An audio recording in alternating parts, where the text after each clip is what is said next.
Like you're more than 3 months. Thank you, Vinayak. You're reminding me of my school teacher, Miss Claire Alvaro. I think I should give her a call when I get back that somebody beats her. But very interesting session today at the happening Haryana Global Investors Summit. Thank you, Mr. Raghavendra Rao, for inviting me today. Thank you, Srimati Kavita Jain, Honorable Minister. Narveer probably has just left. Mr. Nair, Mr. Rajiv Singh, Mr. Pratap, Parag, Ajit, Srinivas, Anish, Mr. Hiroshi Furuta, and a very interesting subject which appeals to me, and I'll touch upon that. Distinguished ladies and gentlemen, I'd like to thank each one of you for your valuable suggestions, and I've tried to take note of as much of what was suggested and spoken today. But to begin with what Vinayak said about the 3 R's, I think today the day is of R's, because he spoke about risk allocation, renegotiation and regulation. Then I was going through this book that has been put up to us by Eternal Vision, which also speaks about reduce, reuse, recycle for recovery. And then I was thinking in my own mind that if we really have to put the PPP model back into shape, then there are so many things we need to review, so many things that need to be recast, so many issues that relate to Mr. Nair's subject for reschedulement. There is a lot to be rewritten on the rules of the game. We'll have to rescind some of the legacy of the past. We'll have to give adequate returns. It's all about the rupaya at the end of the day. So we'll have to focus our energies on what is reasonable return. We'll have to reorient the entire PPP framework to make it more investor friendly. And I can keep going on and on, just like you tried to allude to in your generous introduction. But thank you very much for setting the framework of today's discussion very appropriately. Clearly, when we are looking at the PPP model, it cannot be denied that that has tremendous potential, and the Prime Minister, in fact, spoke about adding the people perspective to it. So it's not only public-private partnership, but it's a public-private-people partnership, which is something which brings me to what Mr. Rajiv Singh said about the real estate regulatory bill. After all, the fact that we have to keep on adding regulators, and I'm in no hurry to add any more regulators in my sector, but the unfortunate fact is that that kind of regulation becomes the need of the hour when we don't balance the interests of different sectors in the public-private people partnership. Ultimately, consumers and the people also will have to be adequately protected against not all, but certainly some elements who have caused damage to the credibility of Indian systems, Indian institutions, or even the PPP mode. In fact, in my own sector, one of the biggest stresses which you mentioned about Uday trying to resolve was the problem of huge losses that had accumulated over the years. And ladies and gentlemen, most of those losses, most of that stress is of very recent vintage. Until about 2001, we had issues in the power sector which was sought to be set right by my illustrious predecessor, Mr. Suresh Prabhu, now Railway Minister, somebody who believes very significantly in another R, reform. And he had reformed very significantly the power sector, both through the Electricity Amendment Act of 2003, also through his outstanding initiatives to bring all the public sector utility undertakings in a tripartite agreement with the Reserve Bank of India and the states, which really resolved most of the woes of this sector. And you saw 6 or 7 years of very good growth in the sector.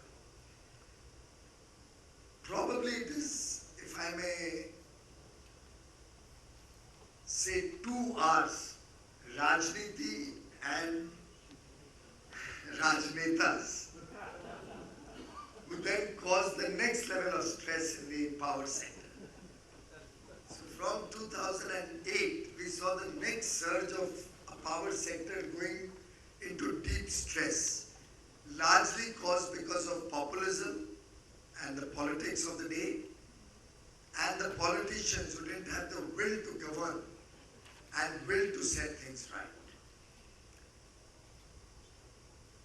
Take a small example of Rajasthan, and I'm taking that example, I'm not taking Haryana's example because I'm eating the soil of this land, so I better not speak about what's happened in Haryana.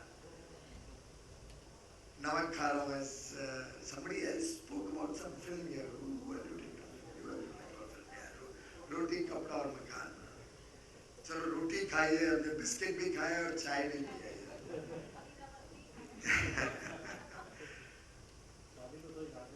But take the case of most of the stress that has happened in the power sector, and I'm just referring to Rajasthan as an example.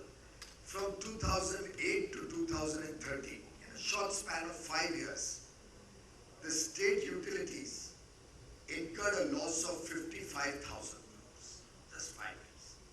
In fact, to my chartered accountant mind, it is very difficult to even imagine how you can run an organization bad enough to add 55,000 crores of losses.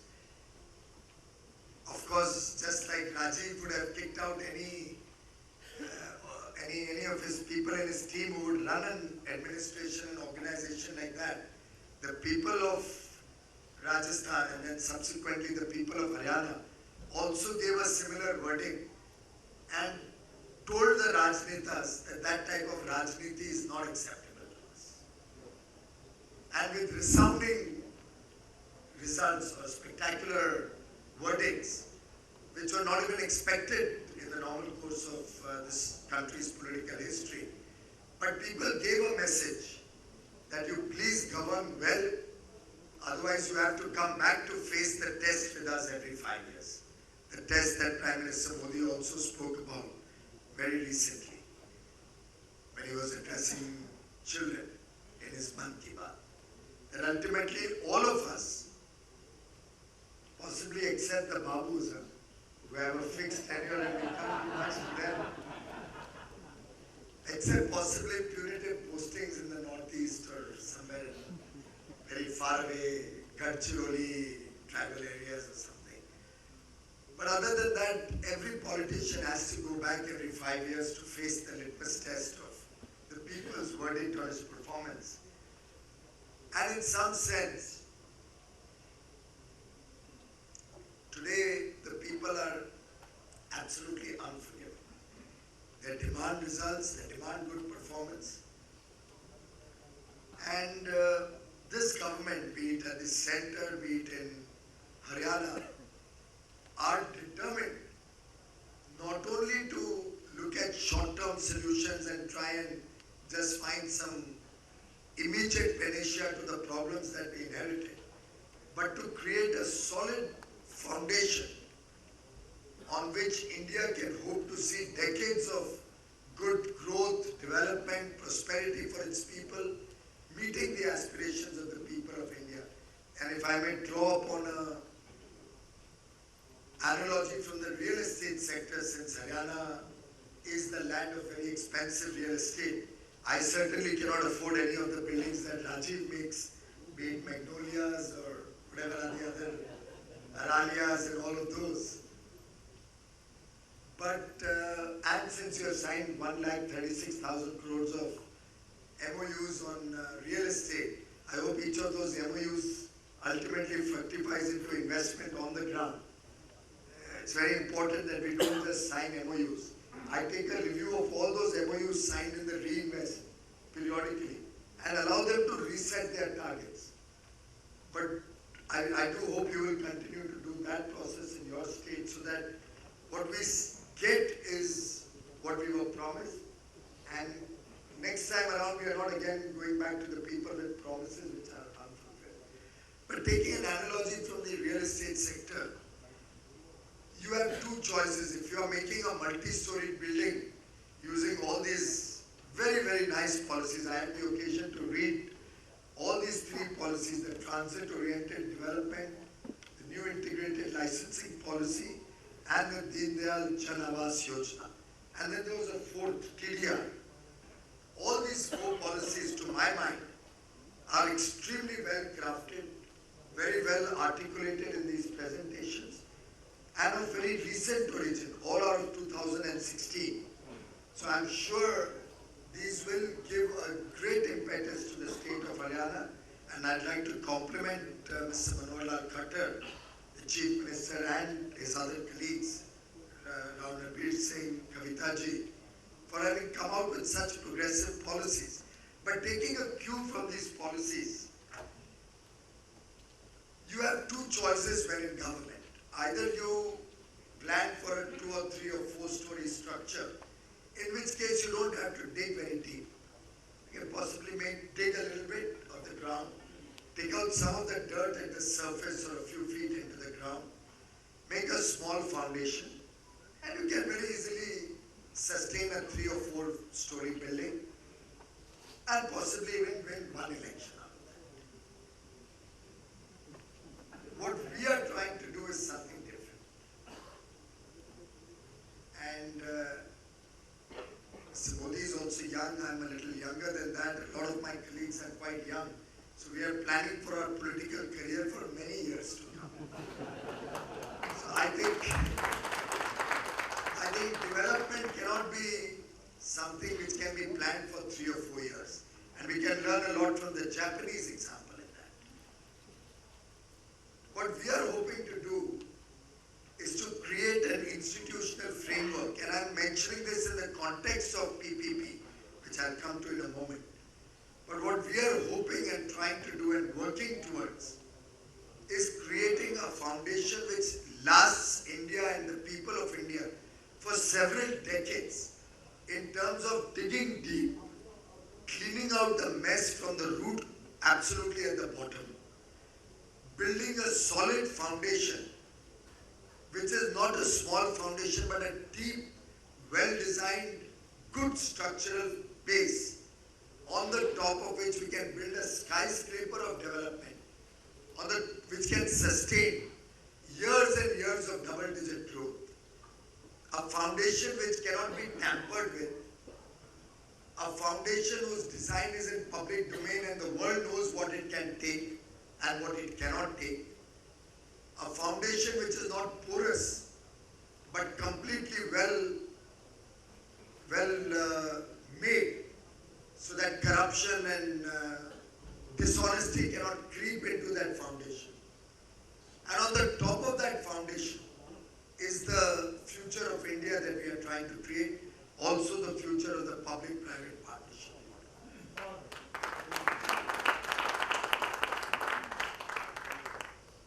Very clearly, such an effort does entail some time. I know for a fact that these policies Mr. Khattar has been discussing for over 7 or 8 months. One of my earlier visits to Gurgaon also, he had talked about these different aspects that he's trying to develop. But Prime Minister Modi believes in the Japanese way of working, that unless we plan well, unless we create the institutional framework around our plans, even though it may take a little more time, and certainly in a day and age of 24/7 television, and with Vinayak Chatterjee every week coming out with this tweetometer, is it weekly or daily? It's 24/7, but Financial Express carries it. Okay. But with the kind of monitoring that the people of India, and rightly so, are doing of governments, both at the center, state, local bodies,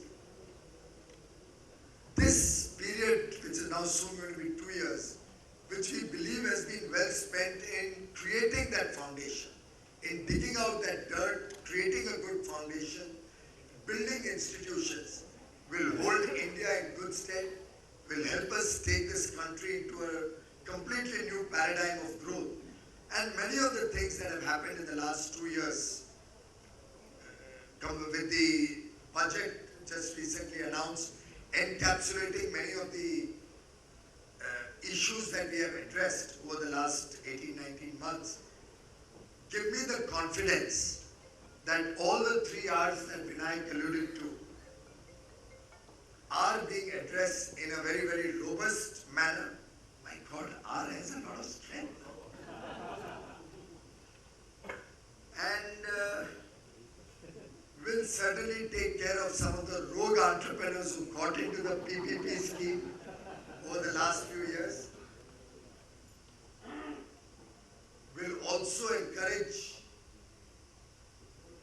in the long run, respectable industrialists and new breed of entrepreneurs who will come in this sector, will bring investments into the PPP mode to help create more infrastructure, develop new businesses.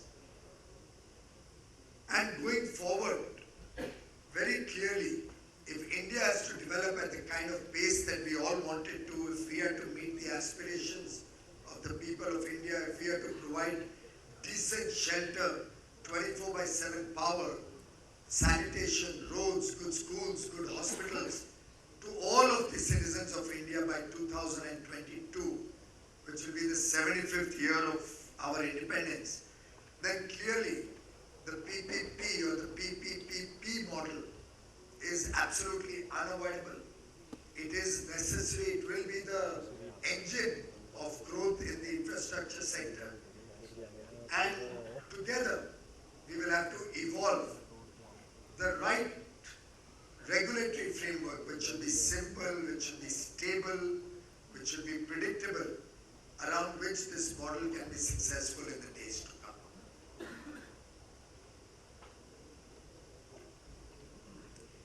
In fact, in one of your presentations, I don't know whether it was you, Mr. Rao, who spoke about penalty to private parties. It came to my mind that penalty should be a two-sided penalty. It cannot be only to the private parties. If you are looking at a partnership model, a partnership only as good as both partners share the fruits of development and suffer the consequences of inaction or wrong action. And therefore, I would suggest that any framework being created, while it should provide penalties for the private sector or the other side, one must not fail to address issues of delays in government approval, delays in environment clearances, delays in land acquisition, if it was to be a part of our responsibility, or delays in getting right of way, delays in providing power, water, all the utilities that are necessary for the success of any project. So I think a partnership can only be as successful as both sides are willing to take commitments of their end of the bargain and are willing to bear the burden of the cross for failure to meet their end of the commitment. And in some sense, in UDE, the Ujjwal Discom Assurance Yojana, the power sector has tried to address this issue in a truly holistic and comprehensive manner, but also a partnership model. To my mind, UDE has not been a program that was devised in my office or in the government office. It's a program that has a complete bottom-up approach. It was a program devised over 1,000 engagements with all stakeholders, central government, state governments, distribution companies, suppliers of equipment, bankers and financial institutions, consumer bodies. Almost everybody was consulted at different fora, small, medium, big interactions. I myself might have sat through at least 200 plus engagements during the crafting of UDE.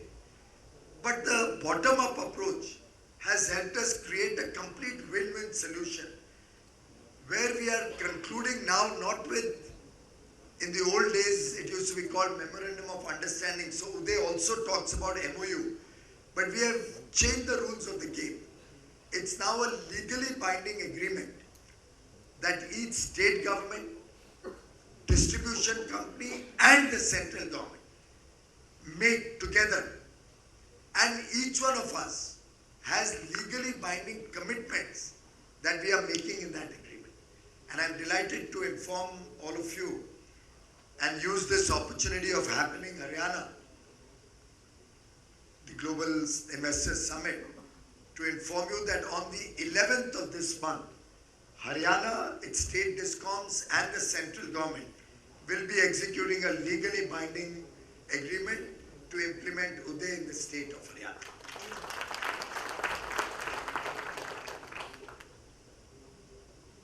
And similarly, in the public-private partnership framework, I think it's time that governments recognize their own responsibilities and duties towards making it a success. Otherwise, all those issues that Vinayak spoke about will come to play. It's easier said than done. The Vijay Kelkar committee may talk about renegotiation, 60% of the world contracts getting renegotiated. I don't think Arnab Goswami is anywhere else except India.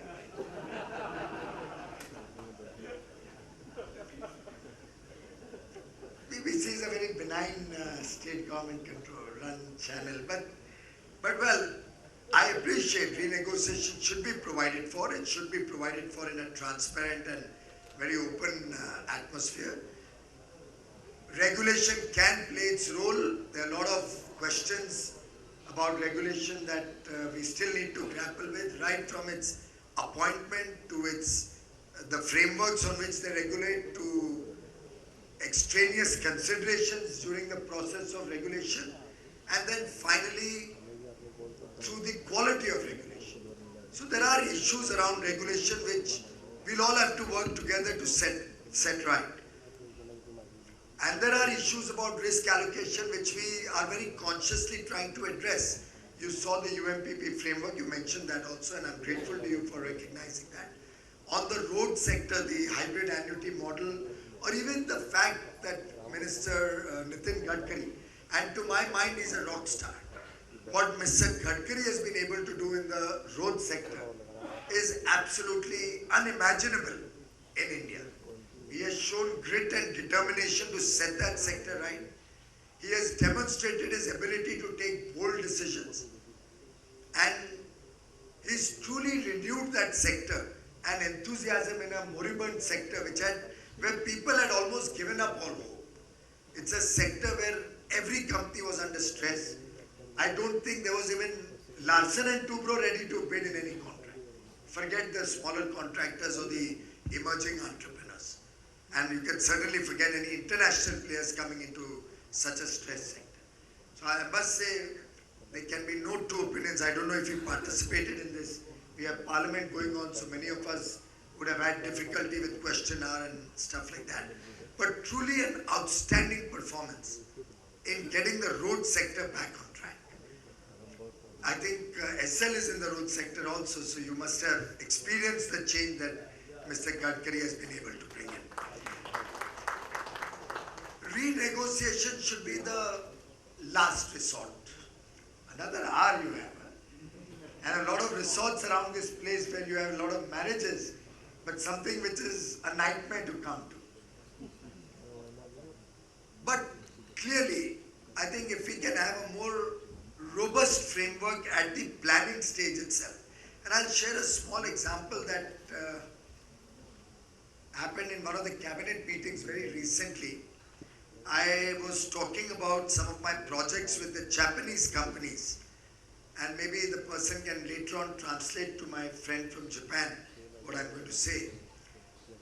And in the course of the discussion, I mentioned to the Prime Minister that, sir, the Japanese take very long to take any decision. So it's very difficult to get action out of the Japanese companies quickly. And immediately the Honorable Prime Minister said, but I like that. I think that's the right way to go. Whatever has to be done has to be planned well. Whatever needs to be done has to be completely sorted out at the initial stage before you start putting money into it and start getting into its implementation. And once your planning is done well, that's when you can guarantee the success of the project.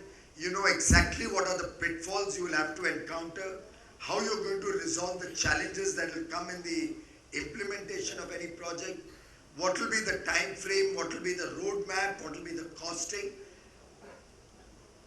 And then the renegotiation does not remain necessarily a tool that one has to resort to in 60% of the cases.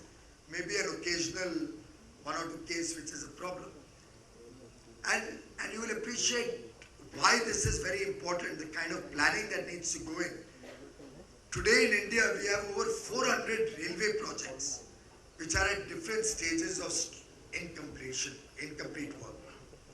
In fact, there is a rail project which started in the emergency, 1975, which is still not complete.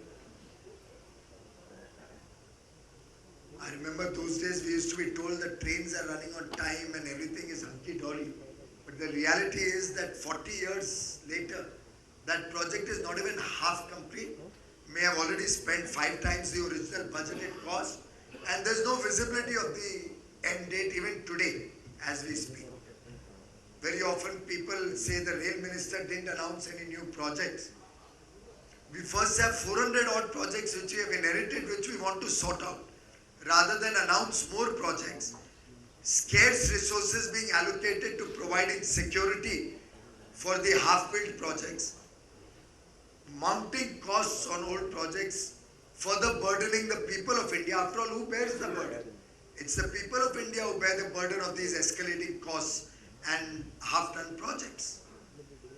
And therefore, our focus is that how can we resolve issues?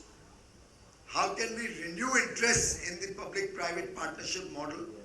How can we reinvigorate these projects to start getting back on track and going towards completion? And how can we start ensuring that they start giving some returns both to the people of India in terms of serving their needs, to investors in some terms of their investment getting some dividend or return on their equity, and ultimately resulting in progress in this nation, resulting in the people's aspirations being met, resulting in new jobs being created. And I'm sure we will receive the blessings of all of you in our efforts to work this whole project by renouncing the past. In fact, in my ministry, I have a rule. Don't ever tell me how things were done before 26th May 2014. Otherwise, every time you start discussing an out-of-the-box idea or a new proposal, with due respect to you, sir, somebody will come up and say, but this has never been done like this. Or in the past, it was always done in a possibly an inefficient manner. Every time you start discussing something, you say, but sir, pehle to aise hota tha. It was always done in a certain fashion. So I think we need to renounce the past. Clearly, people are anxious, people are aspiring for jobs, people are aspiring for a better quality of life. So we need to redouble our efforts in whatever work we are doing, each one of us. It's not about government alone. It's all of us together. So once we redouble our efforts in the present, only then can we reinvigorate the future for the people of India, for this sector. I am very confident that going forward, all of these various models, whether it's the viability gap funding model, whether it's the co-ownership model, all of these models, if we can have people trust each other, if we can build in credibility of government's own role in these PPP projects, if we can have credible partners from the private sector and not people who are here to make a fast buck or a quick buck and run away like scamsters. But if the whole process can be more transparent and full of integrity, if the process of selecting partners can have a greater degree of porousness or openness, and instead of giving out projects, giving out natural resources to friends and relatives, of course in the state of Haryana also to political colleagues and leaders, as in the past, if we can have a far more transparent method like we did in the coal block auctions, and now the government of India has created a framework where for posterity, Never again in the future of this country can any government, irrespective of its political ideology or color, can ever give away government resources, natural resources which are to serve the people of India, which belong to the people of India. Never again can they be given away to friends and relatives and party men. They will always have to be given away through a process.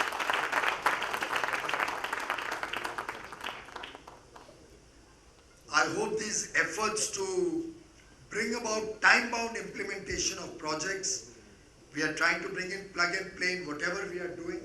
Even in the road sector, the cabinet has resolved that unless 80% of the land is in your control or right of way, we won't even start a project. We won't even bid it out.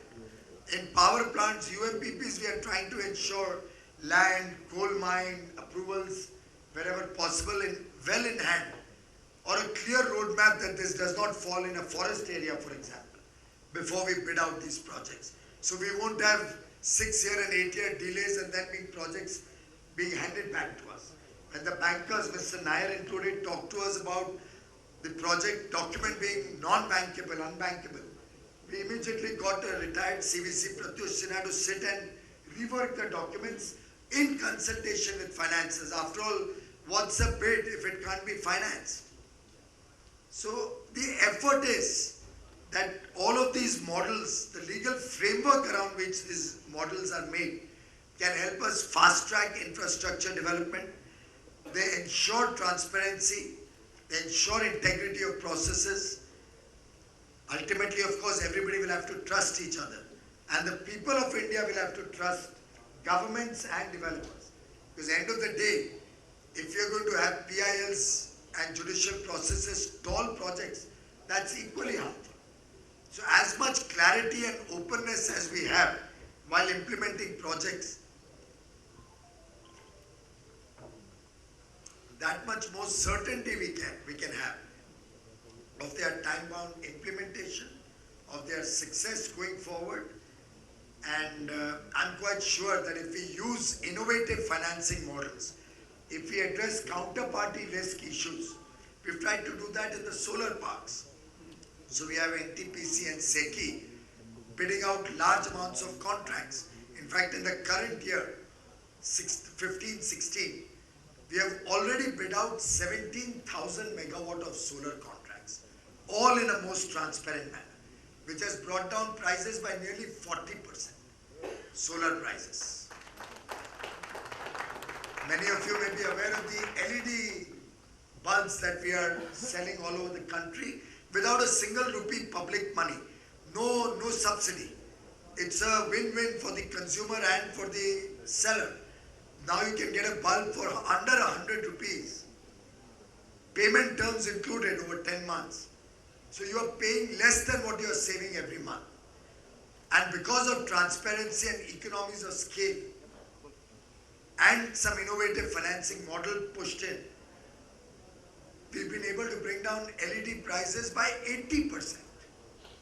80% reduction in LED prices, while increasing the illumination by 30%. So a 7-watt bulb is replaced by a 9-watt bulb now. From the earlier procurement of 7-watt bulbs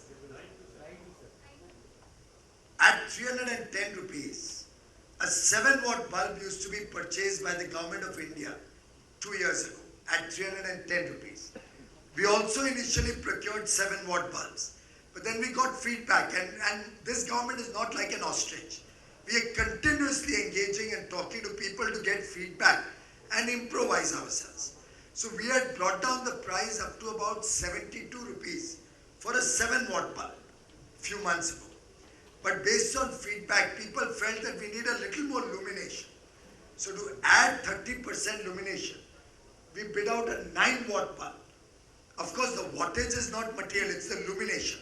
So the technical specs, and by the way, those technical specs are very rigorous. So you have companies like Philips, Osram, Surya, Crompton Greaves, all AAA good quality manufacturers making products in India. Certain things are imported, the raw material or the chips or whatever, the wafers are imported probably.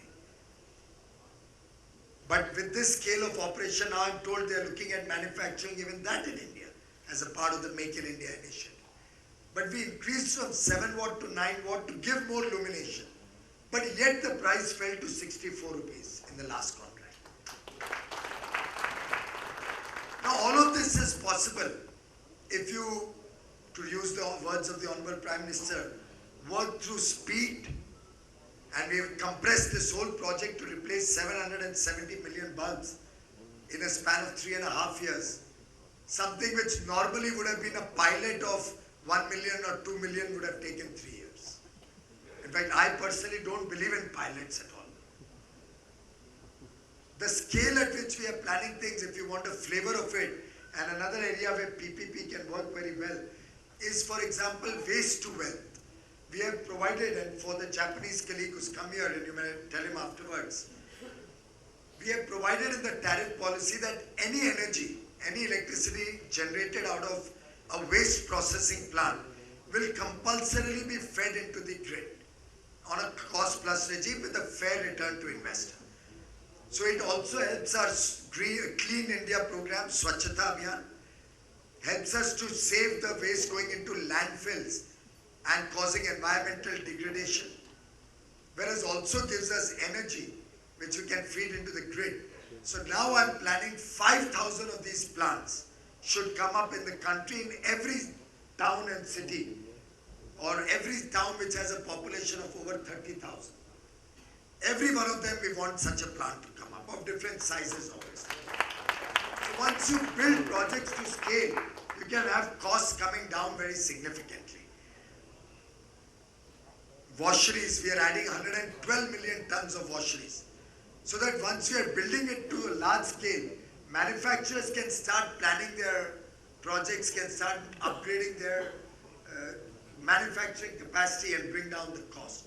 And I think the way India is going forward, the future is going to be one of high degree of competition, one where we want to bring costs down to make it a viable win-win project, not dependent on government subsidies, but working in an efficient manner, working in a manner which is truly serving the people of India with quality products, efficiently, in a cost competitive manner, and with speed at the back of of every program. I'm sure if one was to try and, in fact for me, I was just reading this, the land of karma beckons you. My ancestors are from Haryana, so traditionally I am a Haryanvi. And for me, this is homecoming. So happening Haryana will not only beckon me, it will beckon me again and again and again. And I would love to see Haryana become the most prosperous state in the country, the state which in fact had provided 100% electrification of villages nearly 45 years ago. In the 70s, Haryana had provided 100% electricity to the villages, but we still have over 250,000 homes that are yet to be electrified. The Dhanis, the far-off areas where people still live without electricity, which I am told this government has taken up on a mission mode. And before 2019, this government, both at the center and in the state, stands committed to ensuring every household gets electricity. In fact, my own father has studied in Ambala Kent, Ambala Chhavni, under street lights. And I think it's karma which made me the power minister of this country. Truly, I don't know why I got this portfolio. I don't understand the P of power or the R of renewable. Certainly not the C of coal. But for whatever reasons God wished, I'm back in Haryana. It's my karma to make sure that every village gets electrified. Of course, the Honorable Prime Minister has set a target of 1st May 2018. My own team in the department, understanding the pain of not having electricity for these villages, has set a target of 31st March 2017, 1 year ahead of schedule. And we stand committed to doing it. And instead of 2022, we stand committed to get power to every home by 2019. And I would seek your blessings, I would seek your support. And I do hope that in the days to come, we can all work together using the PPP model. And in fact, if one was to summarize the PPP model, again using your 3 R's, it's a recognition of the right risk-reward ratio. Thank you very much.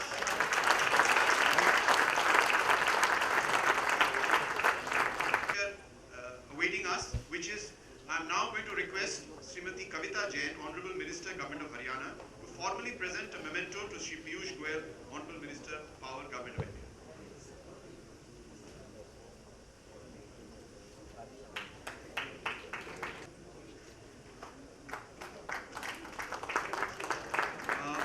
May I now request Shri P. Raghavendra Rao. Sorry.